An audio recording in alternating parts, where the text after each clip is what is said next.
Hujambo mtazamaji wa Open Online Media, karibu sana kwenye Final Third.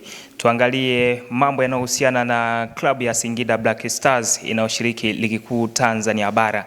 Bwana, leo tarehe 27 ya mwezi wa pili mwaka 2027, klabu hiyo kupitia mitandao yake ya kijamii ilitoa taarifa rasmi ya kuwafungia wachezaji wake wawili miezi mitatu. Namzungumzia Alidi Aucho, kiungo huyu ambaye amefungiwa kwa sababu zinazotajwa kuwa ni utovu wa nidhamu pamoja na utoro kazini, ingawa hawajasema ni utovu upi wa nidhamu. Lakini pia golikipa Amos Obasagie, huyu ni golikipa kutoka Nigeria pia ambaye anacheza katika timu hiyo, yeye pia amefungiwa miezi mitatu kupisha uchunguzi wa tuhuma za kupanga matokeo. Adhabu hizi kwa mantiki hiyo zinaenda hadi mwezi wa 5 mwishoni.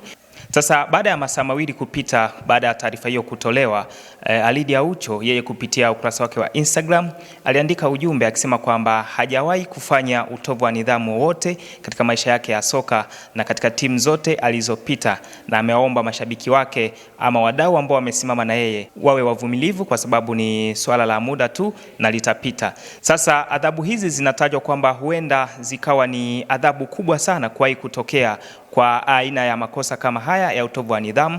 Tumekushuhudia pia wachezaji wengi ndani ya ligi kuu wakipewa adhabu kutokana na tuhuma hizo, lakini pia kutokana na utovu wa nidhamu aidha wa kuonekana au pia ambao sio wa kuonekana, kwa maana mambo ambayo yanatokea ndani ya klabu.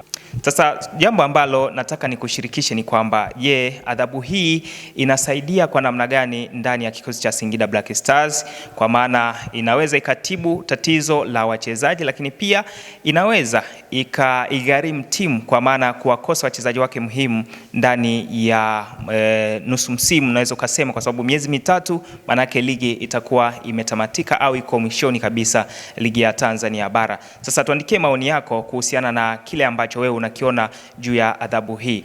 Tuandikie maoni yako hapa, lakini pia hakikisha kwamba una share, una subscribe, una follow na kulike akaunti zetu za Open Online Media. Langu jina ni Yohana Mashauri, nikutakie wakati mwema.